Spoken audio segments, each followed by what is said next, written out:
Ja się nazywam Sylwia Karłowska. Moimi rodzicami byli Ewa Sarnecka i Tadeusz Sarnecki. A mama była Żydówką, tata nie był Żydem. I ja urodziłam się w Warszawie, ale dzieciństwo i wczesną młodość przebiegła w Świdrze pod Warszawą. Tam rodzice mieszkali. W Warszawą dopiero się spotkałam, jak poszłam na studia na uniwersytet. I ja mieszkałam, w tej chwili mieszkam w Stanach Zjednoczonych, ale mieszkałam w Polsce przez 37 lat. To dzieciństwo w Świdrze było naprawdę, ja nie mam żadnych złych wspomnień. Ja wiem, że było ciężko rodzicom, ale to była perspektywa późniejsza. Jako dziecko chodziłam tam do szkoły. W Świdrze to jest nieduża miejscowość, wtedy jeszcze była mniejsza. To, że my byliśmy uznawani za Żydów w tej społeczności świderskiej, ponieważ rodzice nas nie ochrzcili. Poza tym to tak wyglądało chyba w tamtych czasach. Tam była nieduża poczta. Moja mama otrzymywała listy z Izraela i paczki na święta czasami z pomarańczami. Tam wszyscy wiedzieli o wszystkich. Także wiadomo było, że my jesteśmy Żydami, to nieważne. Ja mam brata też, dlatego mówię myśmy i rodzice. W szkole nie miałam problemów, ale ja sobie też nie uświadamiałam tego żydowstwa, bo mama chyba chroniła nas w ten sposób, że my żeśmy wiedzieli o naszym pochodzeniu i o rodzinie w Izraelu i o rodzinie w Ameryce, ale nie było tej pełnej świadomości, bo nie obchodziliśmy żadnej tradycji żydowskiej. Oprócz tego, że w kwietniu pojawiała się w domu maca, którzy mieli macę, ale nie było żadnych rytuałów. W szkole, jak byłam w szkole podstawowej, to dzieci wołały niektóre za mną mała Żydóweczka, ale inne dzieci biły te dzieci, które za mną krzyczały mała Żydóweczka. Ja skończyłam szkołę podstawową w Świdrze, poszłam do szkoły średniej w Otwocku i po Otwocku dostałam się na studia na Uniwersytet Warszawski na Wydział Biologii. Po Wydziale Biologii zrobiłam doktorat i pracowałam w Państwowym Zakładzie Higieny przez wiele lat na Chocimskiej. Przeżyłam czas Solidarności, byłam aktywna w Solidarności, ale nie byłam czołowym członkiem Solidarności. I potem zdecydowałam się, szczególnie jak przyszły restrykcje Reagana, gdzie nie można było dostać odczynników, nie można było nic naprawdę dostać, co by umożliwiło kontynuowanie pracy naukowej, ja zdecydowałam szukać możliwości na Zachodzie. No i pojawiła się ta możliwość wyjazdu do Stanów Zjednoczonych. Ja wtedy byłam w związku, ale nie małżeńskim, w związku miałam dziecko i we trójkę żeśmy do tych Stanów Zjednoczonych pojechali. Wracając jeszcze do spraw tych świderskich, bo rodzice zostali tam do końca, ojciec umarł przed mamą. Z tego co ja wiem, rodzice się starali zamieszkać w Warszawie. Ojciec z powodu wojny miał zawsze jakieś kłopoty. Mama głównie nie pracowała, ale tłumaczyła i robiła zastrzyki tam w Świdrze. Ona była sanitariuszką w czasie wojny. Rodzice zabierali mnie czasem do ambasady izraelskiej, bo tam byli zapraszani na uroczystości. Wtedy były kontakty dyplomatyczne między Polską i Izraelem. I znowu ja tam chodziłam, było fajnie, bo były smaczne rzeczy, ale ja nie miałam tego poczucia, że ja jestem inna, że jestem Żydówką. Ale jak poszłam na uniwersytet, to miałam 18 lat, mama postanowiła mnie wysłać do Izraela. Wtedy już nie było politycznej, to już było po 68 roku, po wojnie w Izraelu i nie było stosunków dyplomatycznych, więc ja musiałam pojechać przez Grecję, bo tam w Atenach czekała na mnie wiza izraelska wysłana przez kuzynów. W ręku miałam list, w którym się okazało, było napisane: pokażcie jej, co to znaczy być Żydówką. I ja naprawdę pojechałam do Izraela i znalazłam się w sytuacji, w której ja nic nie wiedziałam tak naprawdę, czy dużo nie wiedziałam o żydostwie, a tam ta rodzina żydowska, część była religijna, ale w Izraelu ta część rodziny była mniej religijna niż ta część, która wyemigrowała do Stanów Zjednoczonych. No i tam w Izraelu okazało się, że ja mam wspaniałą rodzinę, dużą rodzinę, dużo było osób w moim wieku. To, co zrobili moi kuzyni, to załatwili mi taki uczenie się, które włączało również pobyt w Mea Shearim, w tej konserwatywnej hasyckiej części Tel Awiwu i ja tam byłam głównie z dziećmi amerykańskimi, które miały podobne były sytuacje, że rodzice wysłali do Izraela, żeby poznały, co to jest być Żydem. To było interesujące, a nawet zabawne, bo ja pamiętam, że w którymś momencie, a jeszcze chciałam wspomnieć, że jak weszłam do tego Mea Shearim, to popatrzyłam się naokoło i mi się przypomniały rysunki Bruno Schulza, bo to dokładnie tak jakby odbudowali według, czy pobudowali według jego rysunków. Ale zabawna z tego historia była, że jedna z tych nauczycielek, czyli osób, które nas tam informowały, pytały i zapytała się, każdy odpowiadał, skąd jest. Ja powiedziałam, że jestem z Polski.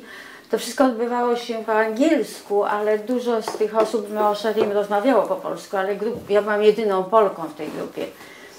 I ona się zdziwiła i i powiedziała, no, z tej czerwonej Polski. I ja powiedziałam, że tak, z tej czerwonej Polski. I zapytała się, czy ja wracam. I ja powiedziałam, że tak, że ja wracam, że mam tam rodzinę.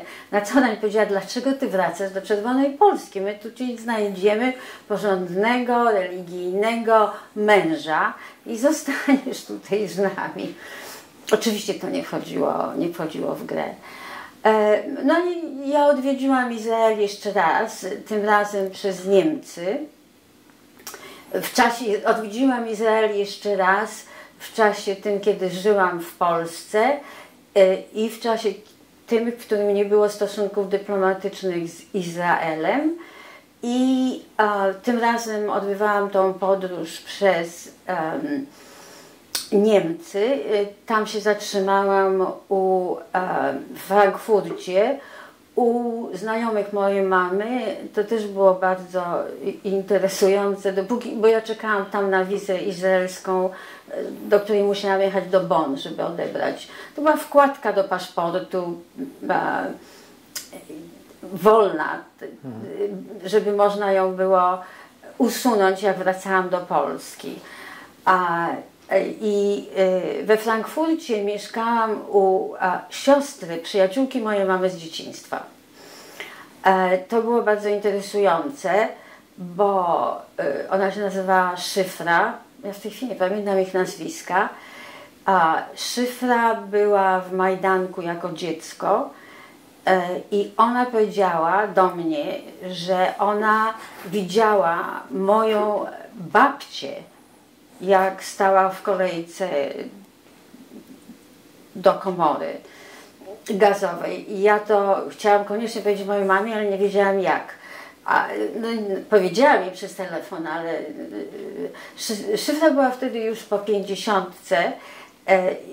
Interesujące to było, że ona miała bliznę po numerze, czy powiedziała mi, że ona cokolwiek było z tych wojny, jak weszła w okres przekwitania u kobiety, ona nie mogła znieść tego i dlatego to usunęła, ale to była bardzo, bardzo żydowska rodzina i z dziećmi, które miały też synowie, ożenić się z Żydami, córka. Ja z nimi potem już nie utrzymywałam kontaktu, ale to mi zawsze zostało w głowie, bo oni byli, ta historia oczywiście i również to, że dom był taki, którego nigdy nie widziałam w Polsce, bo miał w środku windę. I to był mój drugi wyjazd do Izraela, taki właśnie, no odwiedziłam rodzinę, którą znałam, ale już wtedy czułam się, że ja jestem częścią tej rodziny.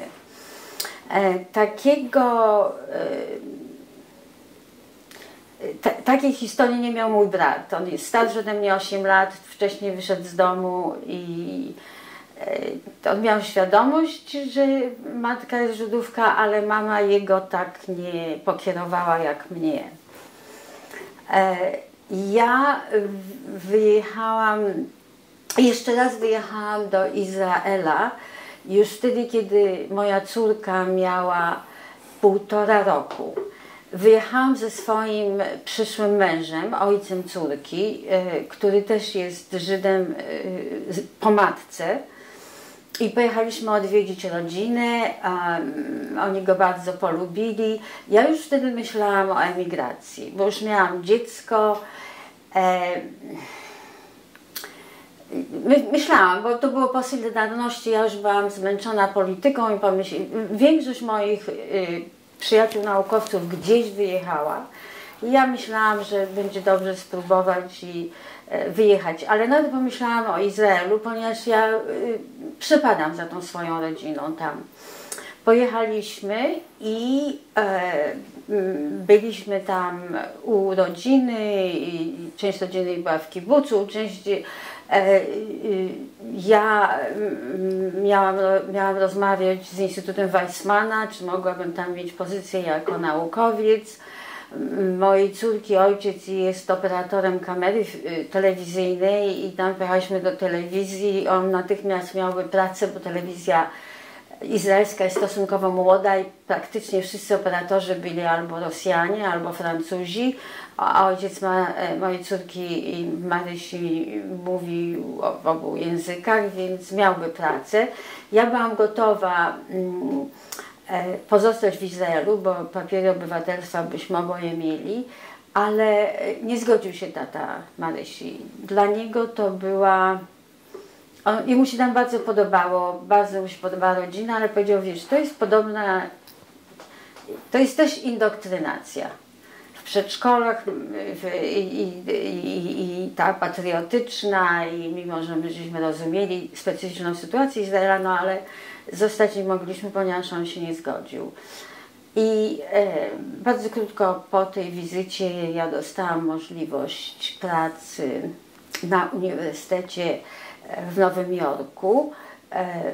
Miałam pracować nad projektem AIDS i zdecydowałam, że pojedziemy na 2 lata. Znaczy, zaproponowano mi 2 lata, to nie była moja decyzja.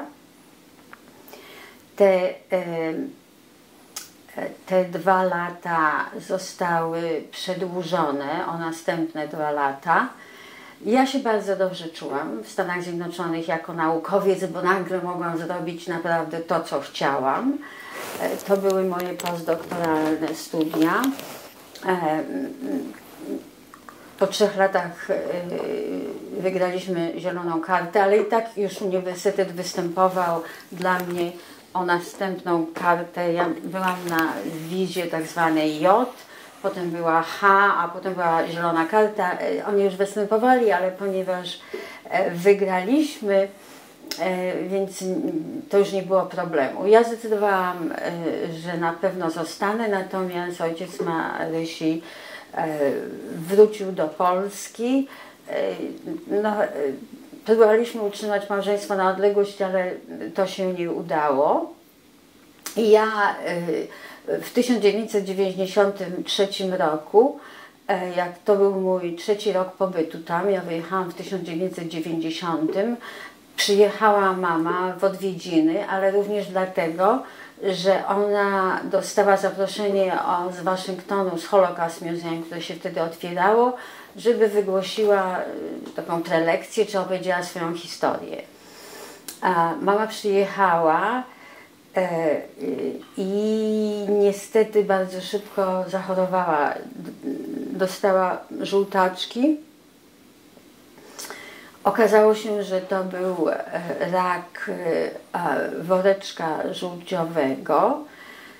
No niestety tam starali się jej pomóc, ona miała nawet operację, ponieważ ja pracowałam na uniwersytecie w dziale patologii, tam też nam bardzo pomogli, ale mama umarła tam i nie dała rady wyjechać do muzeum, ale te kontakty z muzeum, z kuratorem, jak się nazywał, Jacek Nowakowski, pozostały, oni się pytali o mamę. Ja mamę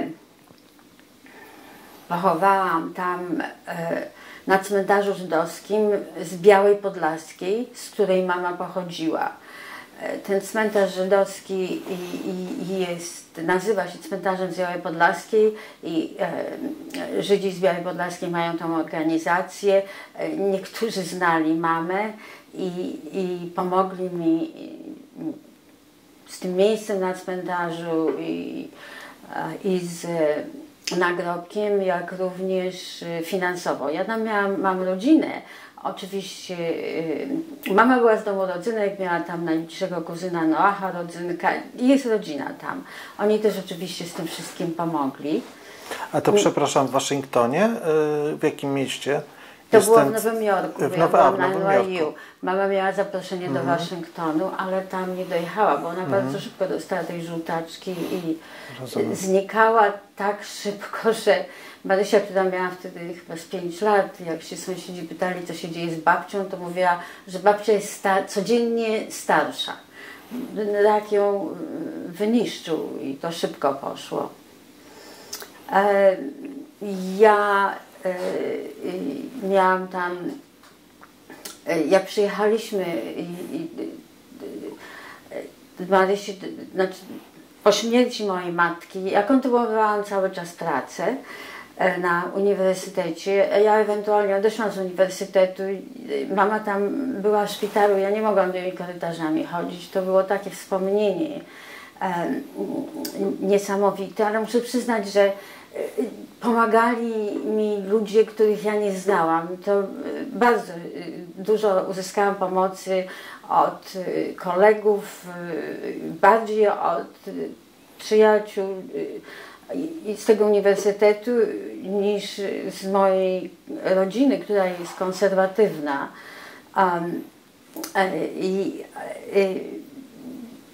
Była interesująca historia. Jak przyjechaliśmy, ja zapomniałam wspomnieć, przyjechaliśmy do Stanów Zjednoczonych, to zatrzymaliśmy się właśnie u tej konserwatywnej rodziny, bardzo zamożnej, na Great Neck. Tak za bardzo do nas tego wszystkiego nie wyszło, bo ta rodzina, która była mi bliska, ale oni sobie wymyślili, jak my będziemy żyć, do jakiej szkoły będzie chodzić Marysia, gdzie będziemy mieszkać, ale to wszystko jest konserwatywne środowisko. Oboje z Marysi tatą nie jesteśmy religijni i to nie było dla nas do zaakceptowania. Ale konserwatywne żydowskie? Czy... Tak, konserwatywni Żydzi. I to nie było dla nas do zaakceptowania, więc po 3 tygodniach ja się wyprowadziłam.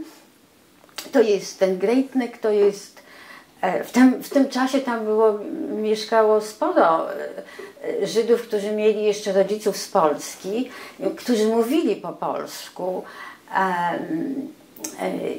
i tam było bardzo dużo Polek pracujących, bo przyjechały, żeby zarobić pieniądze, zajmując się tymi domami, ale jedyną, jaką mogły wykonywać pracę, to była w domach, w których mówiono po polsku. I ta sama sytuacja była w domu moich kuzynów. My żeśmy utrzymywali kontakt, chodzili na Rosh Hashana, na Passover, ale tak jak mówię, wyprowadziliśmy się. I ja myślę, mój mąż, bo wtedy był mężem, ambasada amerykańska zmusiła nas do zawarcia związku małżeńskiego, bo on nie dostałby odpowiedniej wizy.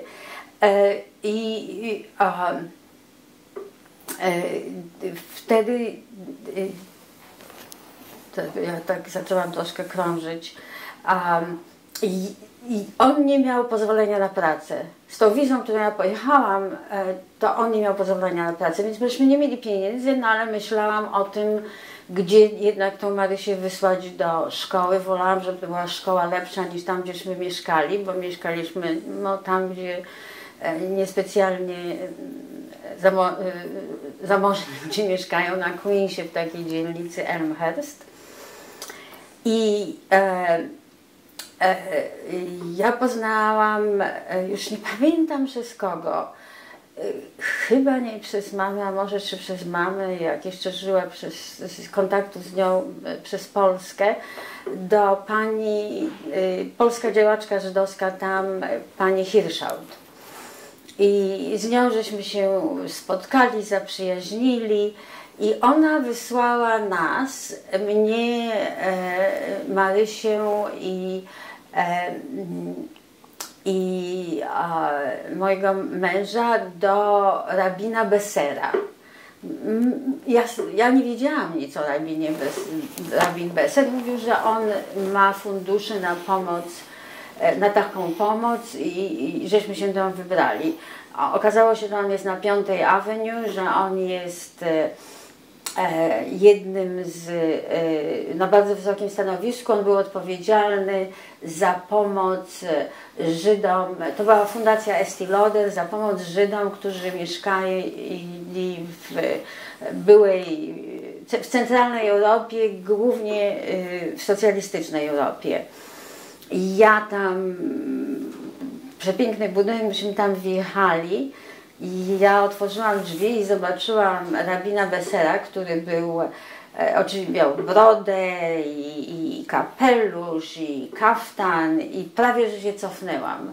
I ja pamiętam, że jak on zobaczył moją reakcję, to mi powiedział po polsku, pięknie po polsku, nie taki diabeł straszny, jak go malują. Przyjął nas, to się utworzyła z tego kontaktu przyjaźń do końca jego życia. On był bardzo znaną postacią w Nowym Jorku i bardzo znaną postacią w Polsce, rabin Besser. No, nie mógł pomóc, był uczciwy, bo powiedział od razu, wiedział, że my nie jesteśmy religijni. Mówi, ja mam tylko pieniądze dla religijnych Żydów i on się domyślił, że my w tym kierunku nie chcemy z dzieckiem iść. I mimo, że nie mógł pomóc, to utrzymaliśmy kontakt i żeśmy go odwiedzali. On również poznał moją mamę. I jeszcze jak oczywiście przed wyjazdem w 1993 roku poznał moją mamę, przed wyjazdem w 1993 roku jej do Stanów Zjednoczonych, jak odwiedzał Polskę, bo on tu organizował jakieś obozy edukacyjne dla młodzieży żydowskiej. I bardzo też się polubili. I jak mama umarła, to ja się zwróciłam do niego, czy on by nie był rabinem w czasie pogrzebu, a moja konserwatywna rodzina amerykańska bardzo się denerwowała, co ja zrobię. Oni dali mi nazwisko, że opłacili tego rabina, że coś powiem o mamie i wtedy on to zrobi. Ale ja sobie nie wyobrażałam, że ktoś zupełnie obcy będzie opowiadał o mojej mamie i jak rabin Besser się zgodził. Oczywiście to był ortodoksyjny pogrzeb z tego powodu, że on jest ortodoksyjny, więc musiał mnie tam przeszkolić. To byłam zachwycona, bo on pięknie opowiedział o mamie, nie o wojnie, nie. Mówił o kobiecie, którą spotkał w Warszawie i pogodnej, i pięknej. I to była... Także mama jest tam pochowana, na cmentarzu w Białej Podlaskiej, cmentarz Białej Podlaskiej, ale to jest w New Jersey. Natomiast jak się kontynuowała nasza, głównie moja i Marysi, bo jak mówiłam, mąż wrócił, kontynuowało się nasze życie.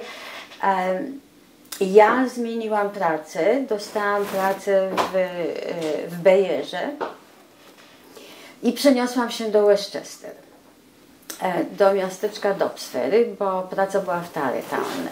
To jest bardzo dzielnica, bardzo piękne, te małe miasteczka, ludzie są tam bardzo zamożni, no ale ja miałam tam pracę, więc tam żeśmy były i w tym momencie zaczęłam się zastanawiać, co zrobić. Jestem sama z dzieckiem, mam praktycznie tam dwie rodziny. Jedna jest ze strony jej ojca, bo jego brat mieszka w Ameryce, w Bostonie. I mam rodzinę tą swoją konserwatywną polską, żydowską, ale Marysia się nie chowała w żadnej tradycji, no, ponieważ ja jestem niereligijną osobą. I zdecydowałam, że gdyby się mnie coś stało, to ja nie chciałabym, żeby Marysia musiała wracać do Polski. I tam w tym Dobsfery zaczęłam się orientować, jakie tam są żydowskie instytucje. I tam było taki edukacyjna, Jewish Educational, to chyba group, czy coś takiego, już nie pamiętam. I która nie była związana bezpośrednio z synagogami. Children Jewish Educational Group. I ja na to Marysię wysłałam, dlatego że ja chciałam, żeby ona czuła się dobrze, jak chodzimy na te święta do naszej rodziny, konserwatywnej żydowskiej rodziny. Marysia była tam aż do bat mitzwy. Oczywiście przeszła przez to, ale to nie odbywało się aż tak religijnie. Ja tam poznałam zresztą jedną z moich najbliższych przyjaciółek, z którą dalej się przyjaźnię, Basię, ponieważ ona miała też dzieci w tej szkole. I Marysia się czuje Żydówką, mimo że jest tradycyjna, ale nie jest religijna. I ja myślę, że to zawdzięcza tej grupie edukacyjnej, jak również kontynuacji kontaktu z rodziną. Ona przeszła przez uroczystości, no a potem trzeba było zrobić bal, party z tego powodu, ale żeśmy decydowały, ona już miała wtedy 12 lat, co ona by wolała, czy party, czy wydać te pieniądze na podróż do Izraela. Ja trochę zrobiłam tak, jak zrobiła mama. Teraz jak to opowiadam, to sobie uświadamiam, że ja to zrobiłam. I ona wybrała Izrael. I tak naprawdę to ona nie mogła mieć lepszego. Rodzina była zachwycona, przygotowana na to, że ona jest w tym wieku, kiedy się urządza bat mitzwę. Zabrali ją wszędzie, na wzgórzach Golan i to była najlepsza edukacja izraelska, żydowska, jaką ona mogła mieć. Ona utrzymuje kontakty z rodziną, teraz ci młodzi są niektórzy tam, niektórzy są w Stanach Zjednoczonych, niektórzy w Kanadzie, my wszyscy utrzymujemy kontakt. Ja natomiast zaczęłam pracować w firmie farmaceutycznej Bayer w Nowym Jorku, tam właśnie w Westchester. Po 16 latach wyprowadziłam się z Nowego Jorku, bo dostałam ofertę pracy w firmie szwajcarskiej Novartis. Tam się przeniosłam do Bostonu. W międzyczasie moja córka już poszła do koledżu czy uniwersytetu. I tam w Wellesley, tam gdzie się kształciła Hillary Clinton i inne sławne panie, to jest kobiecy uniwersytet. A ja pracowałam w Novartisie w Bostonie, zostałam tam przez 10 lat. A potem jeszcze trafiłam do firmy Roche, szwajcarskiej firmy, i byłam w San Francisco. a Marysia ewentualnie robiła również doktorat, jest również naukowcem, podobnie jak ja, no nie podobnie jak ja, bo to jest inny poziom już technologii, wszystkiego, ale zajmuje się poszukiwaniem nowych pandemii, jak również jak roznoszą się, ja nie powinnam mówić naprawdę, czym ona się zajmuje, bo ona najlepiej by była to wytłumaczyła, ale poszła w kierunku chorób zakaźnych na poziomie molekularnym i w miastach, bo to jest tam urban environment, tam jak to w miastach te choroby się roznoszą a ona teraz mieszkamy, Marysia skończyła, zrobiła doktorat, wyszła za mąż, wróciła do Nowego Jorku i pracuje w Nowym Jorku. Mąż też pracuje w Nowym Jorku i teraz mam wnuczkę 15-miesięczną. I mieszkamy wszyscy blisko siebie. Ja mieszkam na Upper West Side i oni też mieszkają na Upper West Side. Widujemy się przynajmniej raz w tygodniu. A tutaj żeśmy przyjechali wszyscy razem, łącznie z amerykańskim mężem, ponieważ bardzo się rozchorował ojciec Marysi. I to jest taki czas, kiedy chcieliśmy być razem. Ona mieszka z tatą i z dzieckiem i z mężem na czas tej wizyty, a ja mieszkam u swoich przyjaciół. No i to jest trochę w skrócie, ale to jest ta moja historia teraz już 30-paroletnia w Stanach Zjednoczonych. Ja mam tam bliskie grono znajomych, wśród nich polscy Żydzi, Rosjanie, Iran, rodzina z Iranu. No, tak jak Ameryka jest pomieszana, takich ja mam znajomych. A jak się Pani czuje tutaj w Polsce, będąc Żydówką tu w Polsce? Ja przyznam, że wśród ludzi, z którymi ja mam do czynienia, ja się czuję bardzo dobrze. Ja mam takie powiedzenie, że do Polski jakbym musiała tutaj wrócić i żyć, to ja bym się bardzo dobrze czuła, ale na ochotnika nie wrócę. Mimo że Polska mi się podoba, wiem, że się dużo bardzo rzeczy zmieniło, ale jednak te historie rodzinne, bo one są, ja myślę głównie o historii moich rodziców, gdzieś tam siedzą mi w głowie. Ja jeszcze zapomniałam powiedzieć, co siedzi w głowie i dlaczego. Jak już byłam w Stanach Zjednoczonych i moja mama jeszcze żyła wtedy, kiedy i mój mąż wrócił do Polski. I mama wysłała list do jej kuzyna Noacha, z którym ja byłam bardzo blisko, który dał mi ten list i mama tam napisała: nie pozwól jej wrócić do Polski. I ja nie wiedziałam jeszcze wtedy, co zrobię. Mąż tutaj, ja tutaj z dzieckiem sama. I wtedy mój kuzyn Noach powiedział, ja myślę, że to jest popularne powiedzenie wśród tego pokolenia, Noach umarł jak miał 97 lat, tego pokolenia Żydów, którzy przeżyli Holokaust w Polsce, powiedział: nie wracaj tam, gdzie każdy centymetr ziemi jest przesącony żydowską krwią. Ta rodzina żydowska tam, część z nich się przechowała i oni również postarali się o medal dla tych ludzi, którzy ich uratowali. Ta historia jest tutaj.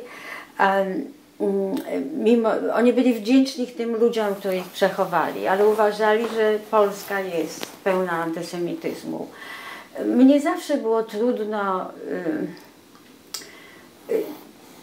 Ja starałam się tego nie dyskutować, bo to nie było sensu, żeby zaprzeczać. Ja miałam ojca Polaka, matkę Żydówkę, nie miałam takich strasznych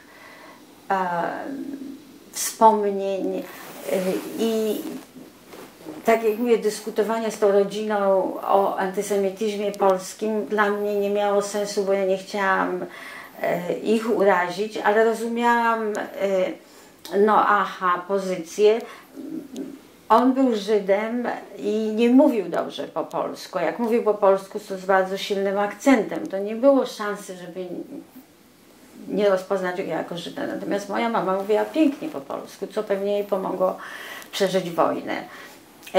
Doświadczenia mamy też były trudne, ale mama, która w końcu wylądowała w Polsce i została w tej Polsce, była osobą niezwykle serdeczną dla ludzi, miała nawet znajomych w Niemczech. Nie mogła pracować w ambasadzie niemieckiej, gdzie chciano ją zatrudnić. Powiedziała, że ona nie może pracować gdzie mówi się całe dzień po niemiecku, ale mama nie mówiła, tak w ogóle mało mówiła o przeszłości.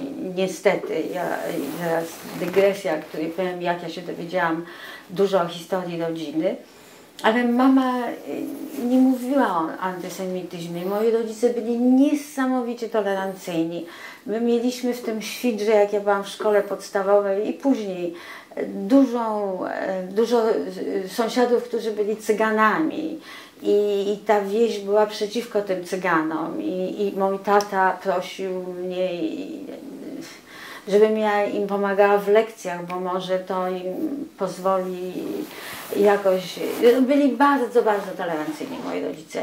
Natomiast ta rodzina w Stanach Zjednoczonych nie była taka. A rodzina w Izraelu, która wyjechała głównie przed wojną, też nie była taka antysemicka.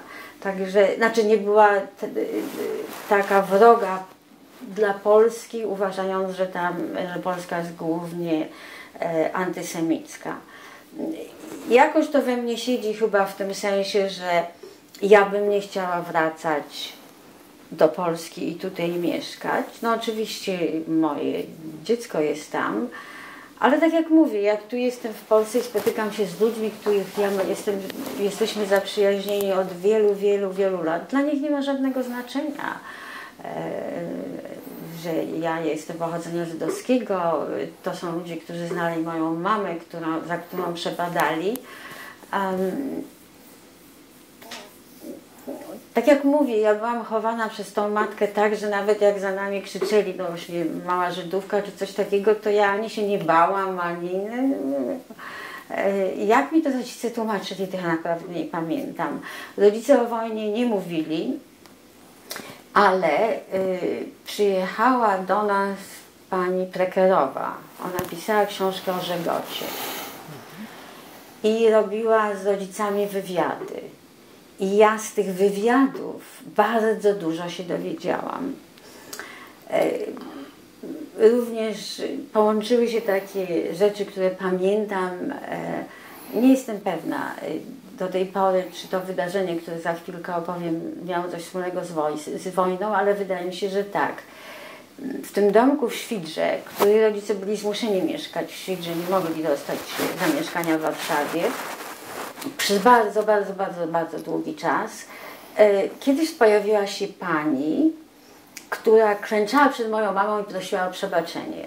Ja nie miałam pojęcia, o co chodzi i dalej nie wiem, ale mnie się wydaje, że to musiało być coś wspólnego z historią mojej mamy po powrocie do Polski z Belgii. To było w 1945 roku, jak wrócili. Rodzice wrócili niestety na granicy, z tego co ja wiem, odebrano im wszystko łącznie z pieniędzmi, paszportami, oni mieli konsularne paszporty. I mama pojechała do Białej Podlaskiej, żeby odebrać rzeczy, które zostawiła. Mama pochodziła z bardzo zamożnej rodziny i wydawało się, że może tam są jakieś jeszcze rzeczy, które by mogły im pomóc zacząć żyć. I okazało się, że taki konduktor czy kolejarz tam w Białej Podlaskiej poznał ją i powiedział: Hawcia, ty nie idź do miasta, bo tam cię pobiją. Ale poszedł ojciec i okazało się, że tam już nic nie było. Nic nie zostało z tych, cokolwiek, one tam srebra jakieś oddali i tak jak mówię, te historie ja poznałam dopiero jak Prekerowa pisała tą książkę, ale takie wspomnienia nieuświadomione, waga tego zostały mi w głowie. Między innymi to, że Żich poprosił mamę o napisanie wspomnień. Ja to wiem, bo były wtedy takie 16-kartkowe zeszyty. Mama to napisała i to wróciło do mamy z uwagami, czego tam ona ma nie umieszczać. I ona się bardzo zezłościła. Ale czemu ma nie umieszczać? Nie wiem, politycznie nie było korekt, to my mówimy o czasach socjalizmu. Ja panu powiem, kiedy to było prawie że dokładnie, bo wtedy wyszła książka Marka Arczyńskiego, już nie pamiętam tytułu, coś o Żegocie też. A dlaczego pamiętam, to też powiem. I mama się tak zdenerwowała, że ją ocenzurowano, że wrzuciła to, my żeśmy mieli w tym pokoju taki piec żeliwny na węgiel, który nas ogrzewał. Ja sobie nie zdawałam sprawy z wagi tego, ale wiem, o co chodziło, bo mi powiedziała. Ale okazało się dopiero podczas tej wizyty, którą odbywam z wami, jak zostały opracowane zdjęcia mamy, to były referencje do wspomnień Ewy czy Chawy Rodzynek, które są w Żychu, czyli coś się zachowało, albo było skopiowane, albo ona zmieniła zdanie. I ja chcę, jutro pójdę do Żychu i tam w czytelni mi udostępnią tą jej teczkę. Dlaczego wiem, kiedy to mniej więcej było? Bo również mama mnie zabrała do Krakowskie Przedmieście tam chyba to było w Akademii Nauk, takie zebranie. Marek Arczyński opowiadał o książce o Żegocie.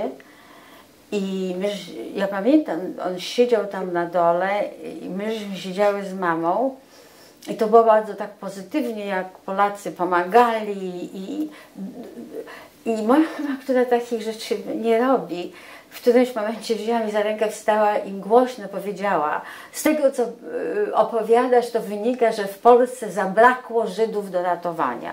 I żeśmy wyszły. I tak jak mówię, znowu, no, na ten temat dalej żeśmy w ogóle nie rozmawiały. Skończyło się. Także ja mam takie kawałki, jak mama, tak jak mówię, mama była z tych ocalałych po zagładzie Żydów, która nie opowiadała o przeszłości. Jak ja się pytałam o babcię, to mama mówiła, że babcia to... Ona powiedziała coś takiego, że popełniała samobójstwo. No babcia wróciła, poszła do getta i nie chciała z niego uciekać. Także ja mam w sobie te takie negatywne również historie, łącznie z tym, że jak pojechałam do Białej Podlaskiej, tam skąd mama pochodzi, to jest Janów Podlaski, tam jest ta rodzina Olesiejków, która bardzo dobrze mamę znała, uratowała kuzynów. Ja z nimi utrzymywałam bardzo długo kontakt. I oni bardzo nam pomagali w czasie Solidarności, jak nie było co kupić do jedzenia, a oni nam przywozili do Warszawy. Ale ja tam pojechałam kiedyś z kuzynką Perlą. To są ci przechowani, którzy wyemigrowali do Stanów Zjednoczonych i ta rodzina, o której ja opowiadałam, że jest konserwatywna, to jest córka Perli Noahamina. Ja pojechałam z Perlą tam i Perla tak, ludzie rozpoznali ją, byli przyjaźni, dzień dobry Perełka, ale ona ze mną chodziła, mówiła, ten dom mają, bo ratowali Żydów, ten dom mają, bo wydawali Żydów i tak żeśmy szły przez tą miejscowość. Także mówię, u mnie to są takie kawałki tych wszystkich wspomnień. Ja nie mam żadnego żalu do polskiej ludności. Ja uważam, że jest bardzo dużo nietolerancji i element antysemityzmu duży, ale może nie tak antysemityzmu, a tego, że jak się spotykałam z ludźmi, których nie znam i zaczynała się rozmowa na temat nietolerancji i historii z wojny, to zawsze była ta obrona. Nigdy nikt nie przyznał, że no jest się z czego rozliczać, że tą historię można by opowiedzieć, ona mogłaby nam pomóc w zrozumieniu stosunków polsko-żydowskich i nastawienia Żydów.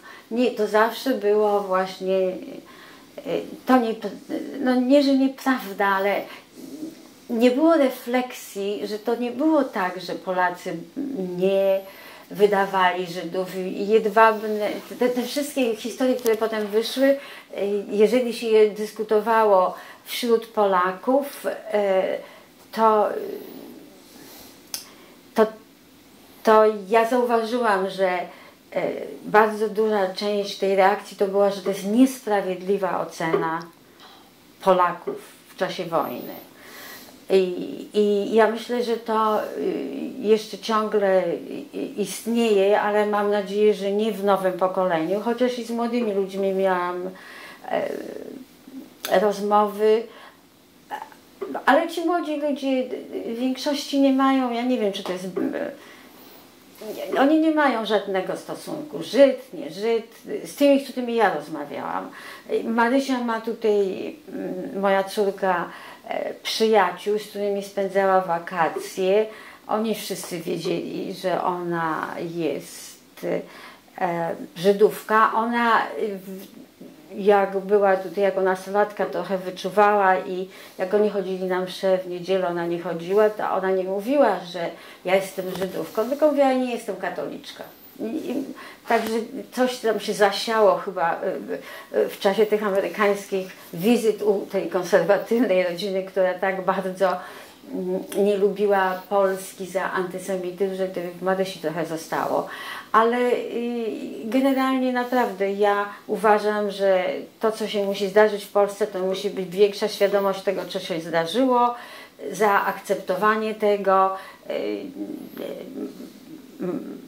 Polin był jedną z tych rzeczy, których ja bardzo byłam zadowolona, że takie muzeum powstało i przyznam, że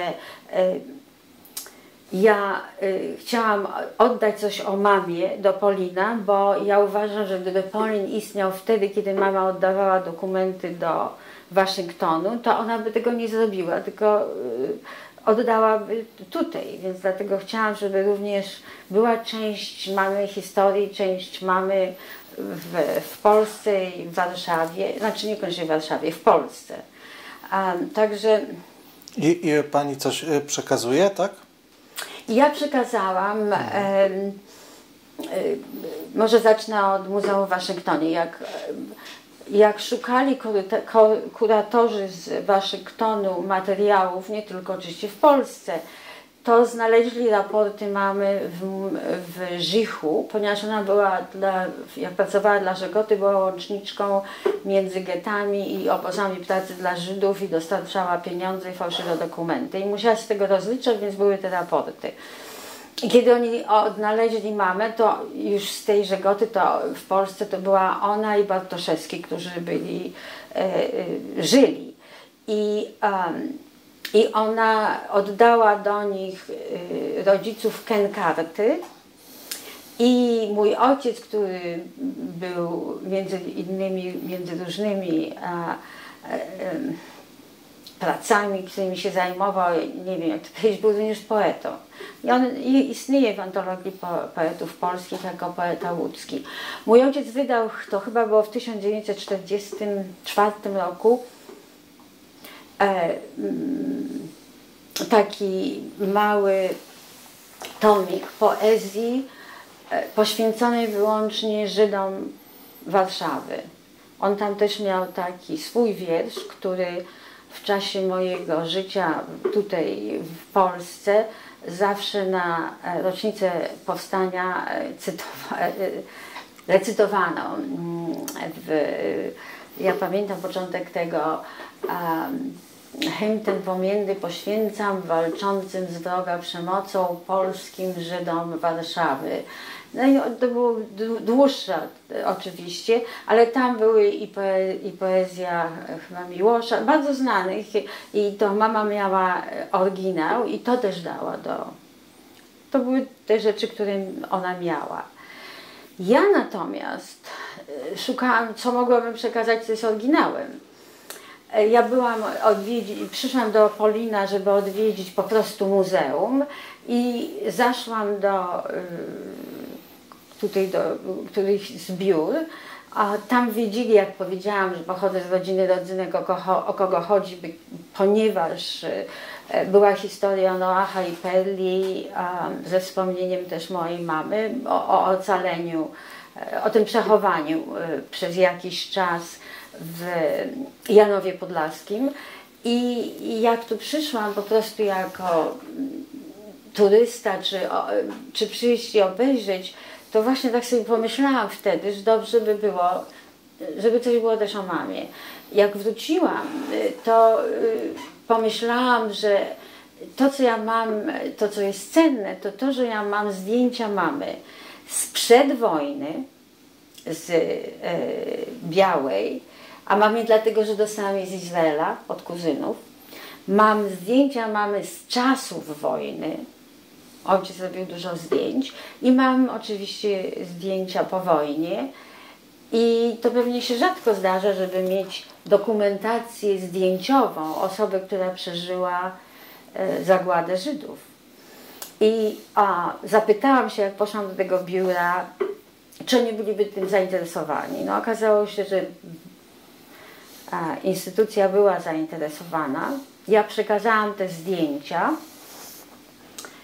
Tam są zdjęcia, kiedy mama miała 9 lat. I te zdjęcia zostały konserwator, tak, zdjęciają się tym.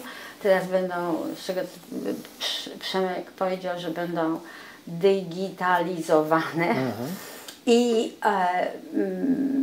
ludzie, którzy się zajmowali, opracowali te zdjęcia i tam ja przeczytałam, co zostało opracowane, dowiedziałam się nowych rzeczy o historii mamy i dowiedziałam się rzeczy, które ja albo słyszałam, albo ktoś mi powiedział, które nie były zgodne z prawdą, a tam jest opis tego.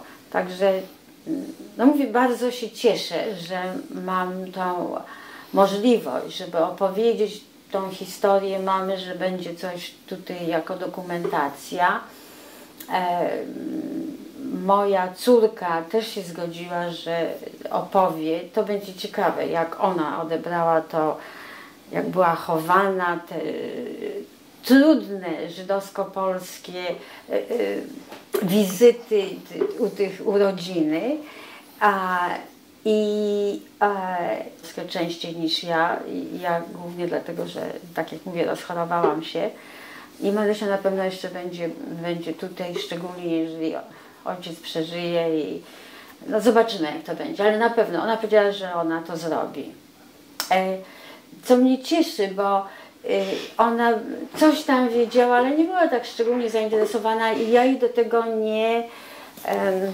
ja nie chcę powiedzieć, użyć słowa zmuszałam, bo uważałam, że ja mam ten garb, w cudzysłowie, polsko-żydowski i ja już nie chciałam, żeby ona też to żyła z tym. Ja bym chciała, żeby ona była szczęśliwą, normalną, uznała to, co się zdarzyło jako historia, ale już nie miała właśnie tych uwag o antysemityzmie polskim i tak dalej. I dlatego teraz jestem bardzo zadowolona, że ona się tym zainteresowała. Marysia ma 36 lat i chce w tym uczestniczyć. Tak jak mówię, moja wnuczka już jest Amerykanką, ma ojca Amerykanina, który nie jest Żydem. No i zobaczymy, jak to będzie, ale Marysia chce ją wychować jako Żydówkę. Ona powiedziała, że ja ją będę chować tak, jak ty mnie chowałaś. chciałam też opowiedzieć taką, w tej całej polsko-żydowskiej naszej historii. Ja przeprowadziłam się do tego mieszkania na Upper West Side, tuż przy Parku Centralnym, piękne miejsce, w 2022 roku. Moimi sąsiadami są ortodoksyjni Żydzi, przeuroczy. No i zapraszają bardzo często mnie na swoje uroczystości, oczywiście w piątek, szabas. Ja jak się zorientowałam, że to ortodoksi, natychmiast im powiedziałam, że ja nie jestem religijna. No ale oczywiście jak idę tam, to idę w spodniach, jak mi się podoba, ale i oni są niezwykle tolerancyjni, ale bardzo religijni. Ja się staram oczywiście mieć zakryta rękaw, ale tak naprawdę to, tak jak mówię, chodzę tam, bo żeśmy się zaprzyjaźnili i Aleksa bardzo lubią, bo jak Aleks jest w sobotę, to im naciska guzik do windy. Z dołu mogą przyjechać, bo ci porterzy ich tam wysyłają, ale z góry. My jesteśmy na 8. piętrze, Aleksa znają i zapraszają i on tam przechodzi. No i oczywiście wnuczkę, oni jeszcze nie mają wnuków, przepadają za tą małą Zinią, ale to mówię to tak troszkę zabawnie, że ja się śmieję, że ja staję się religijna przez osmozę. Ja mam niezwykle dobry kontakt z nimi i z ich dziećmi. Jeden jest 18-letni, dwoje jest trochę starszych, dwoje z nich jeszcze tam mieszka z rodzicami. I dużo też z nimi, oni się mnie pytają, ja tam spotykam Żydów z Białorusin i no tam historie się opowiada niezwykłe. No i właśnie tak mówię, ja żyję bardziej po żydowsku teraz niż kiedykolwiek. I ja to mówię trochę jako żart, ale ja bardzo często tak jestem. Oni też mają pochodzenia polskiego chyba też są, tam prawie dużo. Jest oczywiście z tego pokolenia Żydów pochodzenia polskiego, ale nie mają właśnie, prawie zawsze się mnie pytają, jak się dowiadują, że jestem Polką, no to jak to jest, czy to się zmieniło. No oczywiście oni się orientują we wszystkim, bo teraz przypomniała się taka historia, jak ja przyjechałam do Nowego Jorku i jak spotykałam się z rodziną i tam byli goście, to się mnie pytali, no to jak ty przeżyłaś wojnę? Ja musiałam tłumaczyć, że ja się urodziłam po wojnie. Także tak, dużo mamy kontaktów z Żydami poprzez moich sąsiadów i oczywiście z rodziną, ale rodzina już też się wyprowadziła na Florydę, to jest tego mniej. I kontaktów z rodziną, takich osoba do osoby. Oni przyjeżdżają do Nowego Jorku na święta Paschy, ale głównie mieszkają na Florydzie. No i nie wiem, czego byście chcieli wiedzieć. A jeśli chodzi o pani mamę, to jeśli chodzi o rodzinę pani mamy, gdzie ona się wychowywała, tu w Warszawie? Nie. Mama wychowywała się w Janowie, Białej Podlaskiej. No tak. Jej ojciec był, on był, tu tak jest napisane, że on nie handlarz, drewnem, bo oni mieli tartak. I to wszystko wiem od Noacha też, bo to tak jak wspomniałam, to był kuzyn mamy, kuzyn mamy, z którym ja byłam bardzo blisko w Stanach. Oni byli bardzo zamożni wśród tej rodziny, jedyni zasymilowani. Moja mama, moja prababcia była religijna i mówiła głównie jidysz, ale u nich mówiło się po polsku i mama się uczyła hebrajskiego i francuskiego prywatnie. Natomiast mama jest z rodziny Gurmanów, a jej mama była górman, a jej ojciec był rodzynek. I jak było u rodziny górmanów, to nie znam, bo ja już chyba nie poznałam nikogo z górmanów, jak pojechałam do Stanów. No nie, no górmani są w Izraelu, ale rodzina, no i ona była jedynaczką, a pozostali rodzynkowie byli bardzo religijni, wielodzietni. Także mama również przeżyła wojnę, bo mówiła tak bardzo dobrze po polsku. Ona się chowała luksusowo wręcz w porównaniu, jak mówił Noach, z pozostałymi. Nie była w szkole żydowskiej, poszła do szkoły polskiej, do której również chodziły dzieci żydowskie z rodzin takich, które uważały, że należy się asymilować w kraju, w którym się żyje. Mama dostała się do getta oczywiście, znaczy ona z tego getta uciekła. Uciekła razem ze swoją matką, obie bez dokumentów, ale w pociągu się rozdzieliły, żeby było bezpieczniej i moja babcia wysiadła w Międzyrzeczu i poszła tam do getta sama. A mama dotarła do Warszawy i potem się jej historia potoczyła w Warszawie. Na szczęście spotkała nie szmalcowników, jak to mówił mój ojciec, tylko ojca, który pracował w Żegocie. On ją przechował, załatwił jej dokumenty i ona miała tylko 16 lat i ona postanowiła walczyć i była częścią Żegoty, a potem była żołnierzem w Powstaniu Warszawskim i Niemcy zabrali ich po Powstaniu Warszawskim do obozu przejściowego, a potem obozu pracy jako Polkę żołnierza Powstania Warszawskiego, a nie Żydówkę. Także, to znaczy historia mamy oczywiście jest większa i tam to chyba przeczytałam, nie dowiedziałam się o Olesiejuków, tej rodziny polskiej, która przechowywała, ale w tych rozmowach, które już nie wiem kto zbierał, to Olesiejukowa powiedziała, że Hafcia, jak była w szkole, w liceum, jak Niemcy przyszli i kazali się rozdzielić Żydom i Polakom, to ona poszła na stronę polską i nikt jej nie wydał.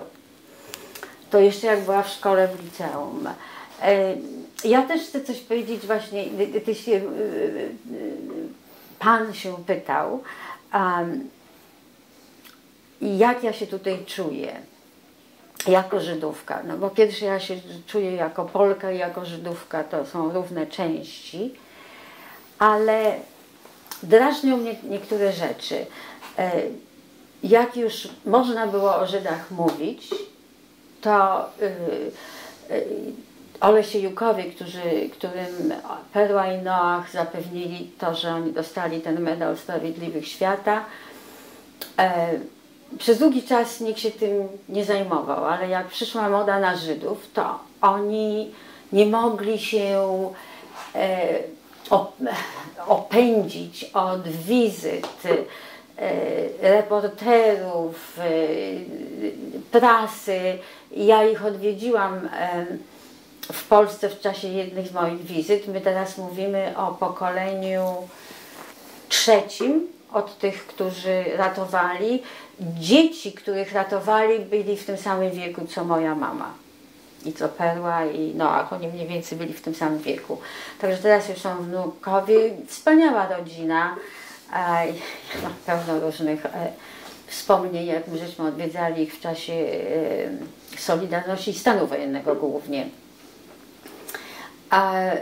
I to oni już byli tym zmęczeni. Oni zrobili to i to tak jakoś poszło im w genach, że oni nie uważają, że trzeba zrobić na ten temat, że to ma być takie popularne. I mówię tak, jak to było prawie jak moda na Żydów i oni mówili, że to było trudne, bo oni też prowadzą gospodarstwo. I to mam takie właśnie trochę wrażenie, I ja wiem, że wy żeście mieli kłopoty podczas poprzednich rządów polskich, że to tak w Polsce właśnie idzie, robi się trochę odwilż, nawet teraz, jak już jesteśmy nowoczesnym europejskim krajem i wtedy przechodzą, wtedy można mówić o wszystkim. Książka Plekerowej była w czasie takiego krótkiego okresu odwilży. I to jest to, co mnie w Polsce, w moim kraju, mnie trochę, ja bym powiedziała, drażni. Że przez tyle lat ciągle to jest taka nowość, albo odkrywamy to, co się zdarzyło tyle lat temu i powinniśmy o tym wiedzieć i to powinna być po prostu część historii. Tak jak mówię, ta rodzina Olesiejów jest naprawdę, to są prawdziwi chrześcijanie, oni by pomogli każdemu. I tacy są do tej pory, oni nie uważają się za bohaterów. Oczywiście są, właśnie jak mówię, moja rodzina utrzymywała kontakt z nimi, my żeśmy utrzymywali kontakt z nimi, ale te fale właśnie w Polsce interesowania się Żydów i historią tym, co się stało, to są fale. To nie jest taka kontynuacja, która moim zdaniem powinna historyczna być o wszystkich i jakichkolwiek mniejszościach narodowych w Polsce. Ale tak jak mówię, jestem wdzięczna i zadowolona, że ja się skontaktowałam. Trochę sama się wstydzę dla siebie, że to tak się stało późno w moim życiu, bo ja mogłam wcześniej to zrobić, ale też mi nie przyszło to do głowy. Nie wiem dlaczego, ale tak jak mówię, dopiero teraz, może dlatego, że mam wnuczkę i pomyślałam, że ja nie wiem, co zrobię z tymi materiałami, moja córka z tymi materiałami, które mam w domu. Ja ich jeszcze nie uporządkowałam i czy ona to będzie trzymała, czy odda na makulaturę, nie wiem. I cieszę się, że będzie taki kawałek tej historii w instytucji, w której to będzie na zawsze, mam nadzieję. No tak, to bardzo dziękujemy, bo po to powstało Muzeum Polin. Rzeczywiście kiedyś no był Żich jakby, tak, ale poza Żichem nie było też żadnej takiej instytucji, która by mogła przyjmować tego typu też obiekty czy pamiątki też, bo my przyjmujemy, to pani pewnie wie, takie bardzo też zwyczajne obiekty, które są świadectwami po prostu życia Żydów polskich. Tak. No ale właśnie tu też tak było pewnie, że nie zawsze ludzie chcieli się przyznawać do tego, to wiem. Ja nie opowiedziałam historii z 68 roku jeszcze tutaj, jak chcecie, to mogę powiedzieć, co ja pamiętam z tego okresu. Bardzo proszę. Ale chciałam powiedzieć, że moja mama brała jakieś pieniądze z jointu. Ona się, oczywiście była zarejestrowana wobec tego jako Żydówka. Ja pamiętam, że ona mi wtedy powiedziała, że tam było kilka tysięcy ludzi zarejestrowanych, wiedząc, że jest znacznie więcej, więc ludzie się nie chcieli przyznawać i może też oddawać. W 1968 roku to było też interesujące, to ja już pamiętam.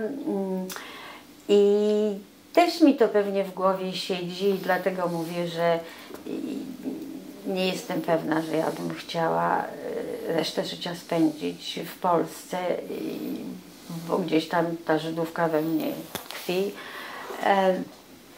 W 1968 roku największe problemy miał mój ojciec, który nie był Żydem. Moja mama zawsze mogła dostać paszport, wyjeżdżać, ona wyjeżdżała do Stanów Zjednoczonych, do rodziny, tam trochę zarabiała pieniędzy, bo ojciec zawsze miał kłopoty z pracą tutaj, pod koniec życia wreszcie pracował w Ministerstwie Kultury i to się ustaliło, ale ojciec nie mógł dostać paszportu, dopóki, dopiero jak miał 65 lat, to dostał paszport, a umarł jak miał 69. A mama zawsze miała paszport, tyle że ja nie mogłam dostać paszportu w samym czasie, jak mama wyjeżdżała. W 1968 roku natomiast kłopoty miał mój ojciec.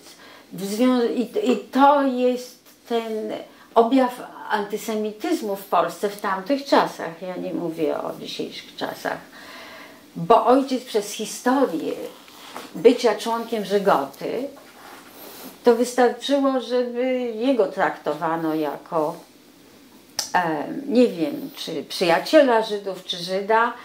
Ojciec pracował wtedy w Domu Kultury na Muranowie. Był tam, później był dyrektorem. W 1968 roku, nie pamiętam jakie on zajmował stanowisko. No i odbywały się jakieś zebranie i ja pamiętam, że mój ojciec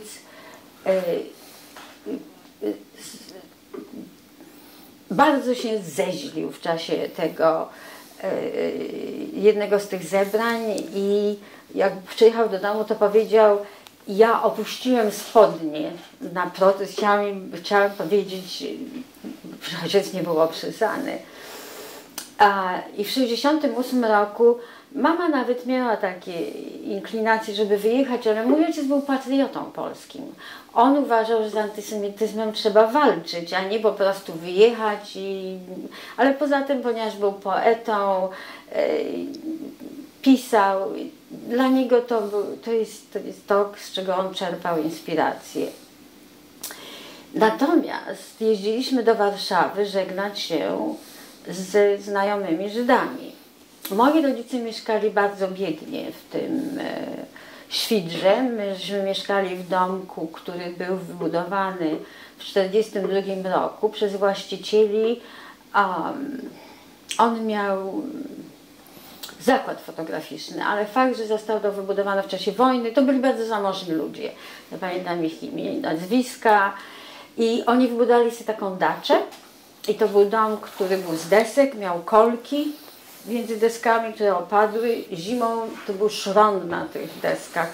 Rodzice żyli naprawdę, ja tego nie brałam, że to było złe dzieciństwo, ale opowiadam, jak to było, jak pierzyny i tam nigdy można było dogrzać, dlatego że ta rodzina miała ten dom na przyjazdy wakacyjne, a nie na stałe zamieszkanie. Tam była łazienka, tam był doprowadzony telefon, co było niezwykłe w Świdrze wtedy, kiedy ludzie mieli studnie i chodzili do ubikacji na zewnątrz. Ale jako dom całoroczny to było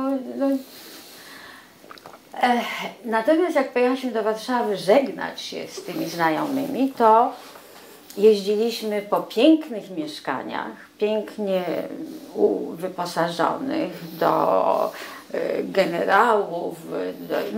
Ja byłam zaskoczona tym i ja pamiętam, że się zapytałam moich rodziców, dlaczego my żyjemy tak inaczej, biednie, w porównaniu z tymi, z którymi się żegnamy.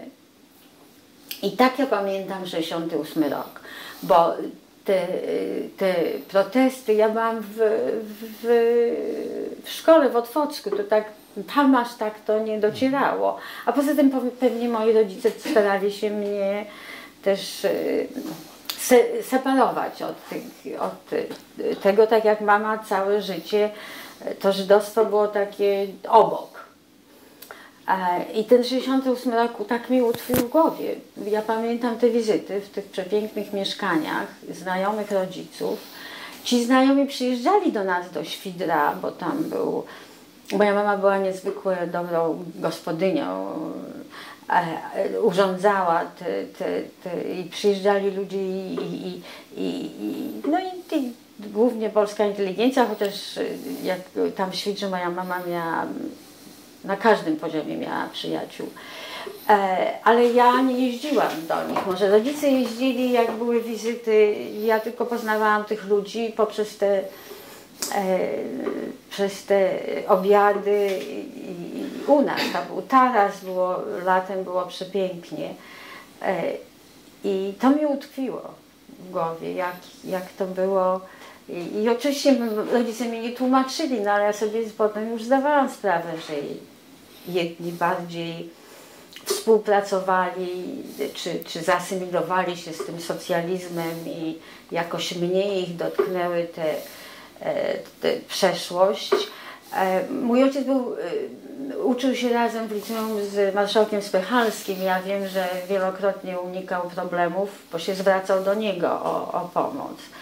Takie są moje wspomnienia z 68 roku. Ale też to przeszło i żeśmy żyli. No, żyliśmy. Tak jak mówię, skończyłam szkoły i moje wykształcenie polskie wystarczyło, żebym zrobiła swoją zawodową karierę w Stanach i mnie się powiodło.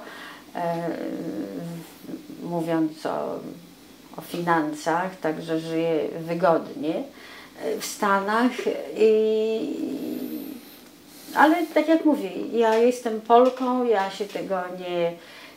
Jak się ktoś mnie pyta, kim ja jestem, to ja mówię, że jestem Polką.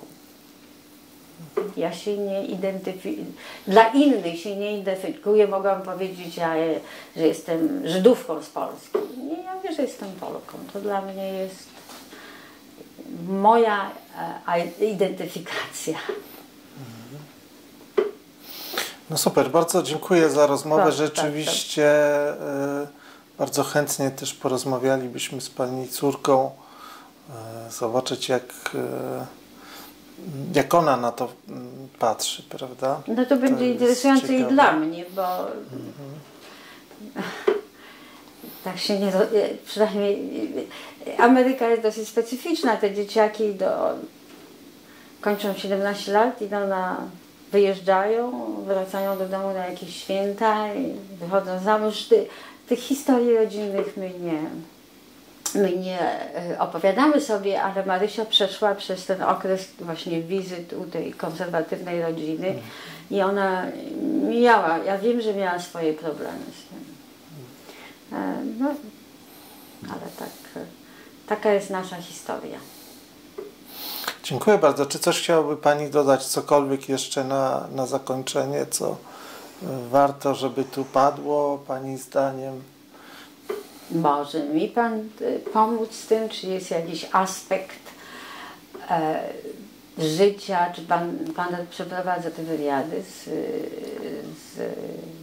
znaczy ci, którzy emigrowali, ja tak myślę, że mniej więcej opowiedziałam, jak to wszystko wyglądało. Nie, to myślę, że to absolutnie składa się w taką opowieść i no rzeczywiście fascynującą, no bo też pytanie, tutaj Pani od tego zaczęła, od tego Pani wyjazdu do Izraela pierwszego, tak, jakby została Pani wysłana i też jakby czego Pani mama jakby się spodziewała i czego oczekiwała, czy to jest tak, że mogła się spodziewać, że Pani tam zostanie? Nie. Ona wiedziała, że ale ja że jakby Pani wróci jako Żydówka i co wtedy? No właśnie, ja myślę, że ona wiedziała, że... Ja nie potrafię też odpowiedzieć na to pytanie, bo myśmy na ten temat nie rozmawiały. Ja tylko pamiętam, że jej mówiłam, jak mogłaś mnie rzucić tak w to wszystko i nie przygotować mnie. Ale ona też mi tego nie wyjaśniła. I ja byłam tak zadowolona z tego wyjazdu, że nawet te krótkie pobyty w Grecji, w Niemczech, czekając na wizę, skąd też były interesujące, to były zupełnie inne sprawy. A potem te wyjazdy do Izraela już się stały naturalne. Moja mama wyjechała do Izraela tylko raz, jak tutaj mieszkała. I jak wróciła, ona tą rodzinę dobrze znała i oni tam byli też bardzo blisko, ale jak ja się jej zapytałam, czy ty byś do Izraela, czy wyemigrowała, to powiedziała, za dużo jest tam Żydów. Mama miała poczucie humoru i ja myślę, że coś w niej było takiego, wszyscy wspominają mamę jako taką ciepłą i uroczą, że ta jej tolerancja niezwykła, tak jak powiedziałam, tą historię z Cyganami i ze wszystkimi, to pomogło jej też tą wojnę przeżyć. Ona nie miała tego, co reszta rodziny, z którą ja się spotkałam, nie chcę powiedzieć nienawiści, ale tego, jaka ta Polska była niedobra, jak ona w czasie wojny, jak ona się przyczyniła do śmierci tych Żydów. Ja myślę, że mama tak bardziej to naprawdę winiła historycznie Niemcy, Jedno chcę powiedzieć. Rozmawiałyśmy ja już nawet nie pamiętam, przy jakiej okazji tak było. Wiem, o czym to było. Ktoś nazwał mamę bohaterką, już nie pamiętam w jakim kontekście. I żeśmy o tym rozmawiały i ona do mnie powiedziała, że wiesz, Sylwia, ludzie się nie rodzą bohaterami, ani użyła słowa gnidami, w tym sensie złymi ludźmi, że to warunki doprowadzają do tego, że ktoś się zachowuje, co potem się opisuje jako odwaga, heroizm, albo że się zachowuje niewłaściwie, a wręcz obrzydliwie, okrutnie. Tak mówi, nikt się nie rodzi bohaterem. Mama miała trochę takich różnych powiedzeń, które dalej używamy. Ona była bardzo ładną kobietą. To chcę wspomnieć o mamie, bo tego nie będzie w tych. Była bardzo ładną kobietą. Ciężko, ona już chorowała w Polsce. Ona wiedziała, że przyjeżdża, moim zdaniem, umrzeć. Jak przyjechała na tą wizytę, ponieważ jak ja wróciłam do Polski, to już były pozamykane bankowe rachunki, wszystko było skończone. I ona bardzo zeszczuplała. Mama była raczej taką, jak się nazywa, starszą panią teraz. To była taka raczej okrągła, pulchna. A potem bardzo zaczęła szczupleć, ponieważ choroba ją to pewnie podobała i wszyscy mówili, jak świetnie wygląda. I mama miała takie powiedzenie, na twarz nie choruje. I teraz ja też się bardzo kiedy rozchorowałam i jak mi ktoś mówi, że dobrze wygląda, to mi się przypomina to powiedzenie mamy. Na twarz nie choruje. I tak w rodzinie używamy tego, Marysia tego używa. Na twarz nie choruje, ale ona miała dużo właśnie takich powiedzonek, co potem też chyba z tej, jeśli się czyta Zingera, są takie właśnie, bo dużo z tych kuzynów, szczególnie Noach też miał takie powiedzonka różne. Ja myślę, że to się trochę bierze z kultury i jak oni się wychowywali. To nie było to jedyne powiedzenie mamy, których używamy, ale ta na twarz nie choruje to jest najbardziej rozpowszechnione wśród rodzin. Naprawdę, może zapewne jak pójdę do domu, będę o tym wszystkim myśleć, to mi się przypomni, powinnam opowiedzieć o tym, albo powinnam powiedzieć to. W tej chwili mi się wydaje, że opowiedziałam historię moją, oczywiście w kontekście rodzinnym to się nie da inaczej i może ktoś, kto będzie tego słuchał, będzie tym zainteresowany.